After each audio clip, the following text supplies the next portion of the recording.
months ago, I couldn't run 10 minutes straight without feeling my lungs were going to collapse. But on May 3rd, I officially crossed the final line of my first 5-kilometer run. While the headline sounds like a classic, inspiring self-help victory, the actual reality was a complete chaotic mess. By the time I hit 3rd kilometer, my legs were feeling like blocks, my mouth was feeling like a sandpaper, and my brain was constantly yelling at me to quit. And it wasn't because my muscles weren't ready. My training at that point was quite decent. It was because I made the classic high-functioning beginner mistakes. I completely ignored the actual biological mechanics of what it takes to fuel a human body for endurance. Exactly 1 hour before my run, I ate one single piece of white bread. This is peaks of being super underprepared.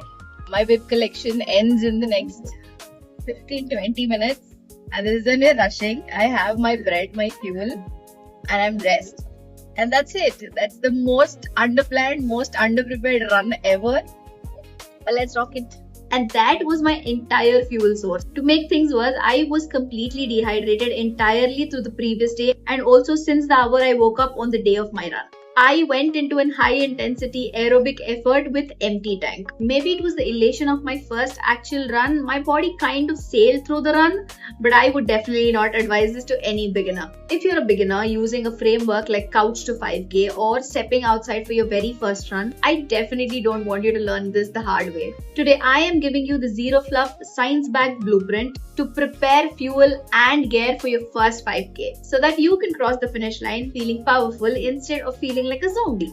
Part 1. Biology of the pre-run fuel. Let's look at the actual science of why my single slice of bread caused me to hit the wall. When you run, your body relies on the primary currency for high-intensity energy, glycogen, which is a carbohydrate directly stored in your muscles and liver. A 5K run for an average beginner takes somewhere between 25 to 50 minutes of continuous pounding. Well, in my case, it was 50 minutes. And that requires a sustained and steady release of glucose. By eating just one slice of bread an hour before, I did two things wrong. First, it wasn't enough total caloric volume to sustain my energy output. Second, simple bread digests rapidly, causing a quick spike in the blood sugar followed by an aggressive crash right in the midpoint of my run. As a beginner, you want to follow a strict 2-hour window rule. 2 to 3 hours before your run, eat a light, balanced meal composed of slow-release complex carbs. Think of a small bowl of oatmeal with fruits or banana spread with some peanut butter, or a whole grain toast without any fats. This gives your digestive system ample time to process the food so that it doesn't give a painful side stitch.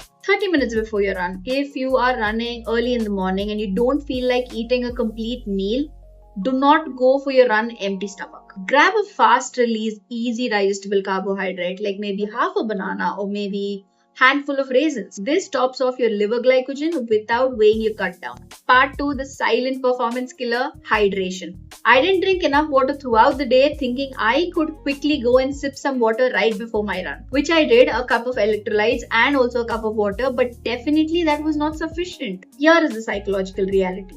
The moment your body loses just 2% of its total water weight, your aerobic performance drops by a staggering 20%. Your blood volume decreases, which means your heart has to significantly pump higher just to deliver oxygen to your running muscles. My internal temperature raised and a run that felt very comfortable last week suddenly felt like a struggle. If you think you're super smart like me and chug 1 liter of water right before your run, all it is going to do is sit like a balloon in your stomach and might cause cramping, which actually happened to me 20 minutes into the run. Real hydration happens a day before and the hours leading up to a run. Aim to consume a baseline of 3 to 4 liters of water consistently throughout your training week. Especially on the day of your run, drink a steady 500 ml of water 2 hours before your run so that your kidney has enough time to process it. I also like adding electrolytes to 500 ml of my overall daily water consumption, and please stop drinking massive amounts of water 30 minutes before the clock starts. Part 3, the 5 absolute rules for beginners. To make sure your next session goes smoothly, here are 5 Zero Fluff actionable execution tips every beginner needs to memorize.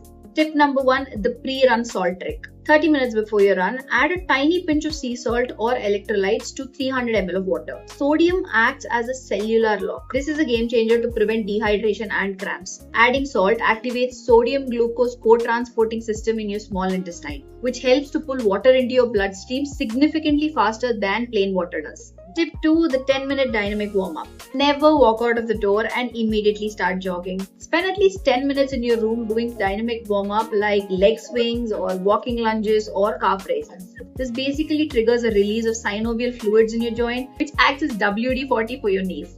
It also dilates your blood vessels so that your aerobic system eases into your activity. Tip 3, the 90-second walking reset. Beginners often view walking intervals as a sign of failure, and I am guilty of this as well. If you've reached your ultimate pinnacle, if your heart rate has hit the red zone, and if you feel like you're struggling to gasp for air, take a planned 90-second brisk walk break. And while this walk, focus on deep, slow belly breaths. This allows your nervous system to step in, which helps in lowering your heart rate and also clear any hydrogen ions that are stuck in your body so that you can finish the run strong. Tip 4, look at the horizon form hack. This is imprinted in my brain because I was yelled at for not doing this. When we get tired, our head drops and our shoulders slouch forward. Try keeping your gaze fixed at a horizontal line 10 to 15 meters ahead of you. Dropping your head constricts your trachea and limits your lung capacity by 10%. Keeping your head up optimizes your airway alignment and allows maximum oxygen intake. Tip number 5, the hot weather survival guide. Both the 5K runs I've done were in scorching heat.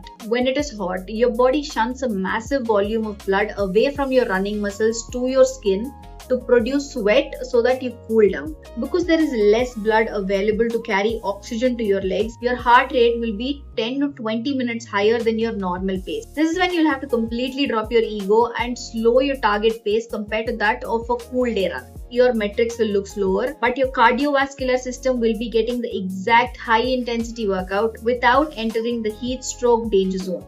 My final words of wisdom. Crossing the finish line of 5K after weeks of sitting on the couch is not about proving yourself that you're the fastest runner. It is about building an identity of someone who respects their physical capability. My first run was deeply imperfect, underfueled, and entirely messy. But the data is now loaded into my catalog, lessons are learned, and the baseline targets are set. Don't let perfectionism or the fear of feeling tired keep you from lacing up your shoes this week. Eat the banana, drink your water, pace yourself gently, and just let your body move comfortably. If you're currently on your own fitness or self-optimization journey, hit the subscribe button right now. I ran my first 5 km in 52 minutes. Let me know in the comments how long would it take you. Step out of your head, fuel your body properly, and let's build a lifestyle you would not want to escape from. And I will see you in my next video. Until then, bye-bye.